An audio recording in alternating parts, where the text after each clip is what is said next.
ایک ڈاکٹر ذیشان صاحب تھے اور غالباً اپنے پاکستان کے ڈاکٹر تھے اور اسپیشلسٹ دماغ کے.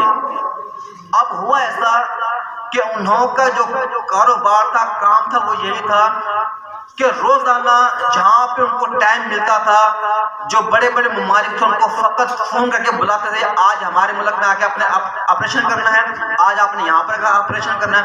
الغرض اس شخص کی زندگی ایسی تھی کہ 24 گھنٹے سفر میں رہنا ہے، ایک سے آپریشن کرنا ہے دوسرے ملک میں، دوسرے ملک سے آپریشن کرنا ہے پھر تیسرے ملک میں.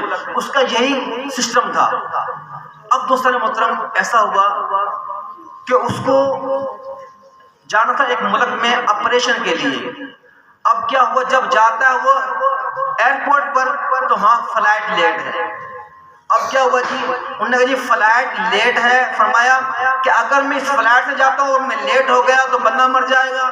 انہوں نے سوچا چلو میں جو بجائے جہاز کے جانے سے کار میں چلا جاتا ہوں. کار سے جانا شروع کیا. راستے میں اس قدر موسم خراب ہوا کہ گاڑی چلانا مشکل ہو گئی. لیکن ڈرائیور سے کہا کہ جیسے کیسے تم مجھے پہنچا صحیح. لیکن جیسے ہی گاڑی سنسان علاقے میں پہنچی تو یکا یک گاڑی نے جواب دے دیا. اتنی شدید موسلادھار بارش ہوئی کہ گاڑی آگے نہ چل سکی. تو ان لوگوں نے، ڈاکٹر صاحب اور ڈرائیور نے سوچا کہ جان بچانے کی آفت اس میں کہ یہیں پہ قیام کر لیا جائے. تو دائیں بائیں دیکھا ساتھ ہی ایک چھوٹا سا مکان ہے جس میں ایک صرف لالٹین جل رہی ہے. انہوں نے اپنی جان کی آفت سمجھی اور جان کی آفت سمجھتے ہوئے اس مکان میں چلے گئے. وہاں جا کے دیکھا ایک بچہ ہے جو انتہا کا بیمار ہے اور وہاں پہ ایک بڑی اماں ہے جو کہ دعائیں کر رہی ہے مسلسل طور پر. اور اماں جی ہزاروں قطار رو رہی ہیں. تو ڈاکٹر صاحب نے دروازے پر دستک دی. دستک دینے بعد اماں جی نے دروازہ کھولا. تو بیٹا کیسا آنا ہوا؟ کہ اماں جی ہم فلاں جگہ جا رہے تھے، راستے میں موسم خراب ہو گیا تو ہمیں کچھ دیر جب تک موسم صحیح نہ ہو جائے ہم آپ کے پاس ٹکنا چاہتے ہیں. تو اماں جی اس کو بٹھا لیا. بٹھانے کے بعد ڈاکٹر صاحب کی نظر گئی بچے کے اوپر. تو ہم اماں جی یہ بچے کا کیا مسئلہ ہے؟ کہہ رہے بیٹا بچہ کو پچھلے 5 سال سے بیمار ہے، والد اس کا والدہ فوت ہو چکے ہیں، میں اس کے رشتے میں نانی لگتی ہوں اور میرے پاس اتنا پیسہ نہیں ہے کہ میں درد اس کو لے کے پھرتی رہوں. کہہ رہے میں نے اس کا علاج جتنا ممکن تھا میں نے کرایا.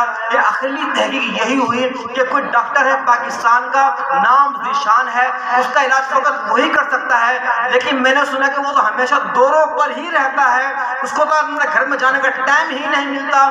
تو میں مجبور ہوں کہ میں ڈاکٹر کے پاس جا نہیں سکتی، مال میں بس اتنا ہے نہیں کہ میں اس کو تلاش کر سکوں.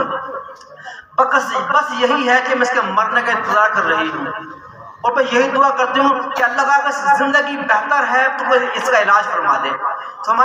کہ اے ماں صرف تیری ہی دعاؤں کا اثر ہے کہ وہاں سے میری فلائٹ چھوٹ گئی، میں آگے جا رہا تھا، موسم اس قدر خراب ہو گیا کہ مجھے رکنا پڑا، پر اس بچے کے لیے اللہ نے مجھے یہاں بھیجا ہے.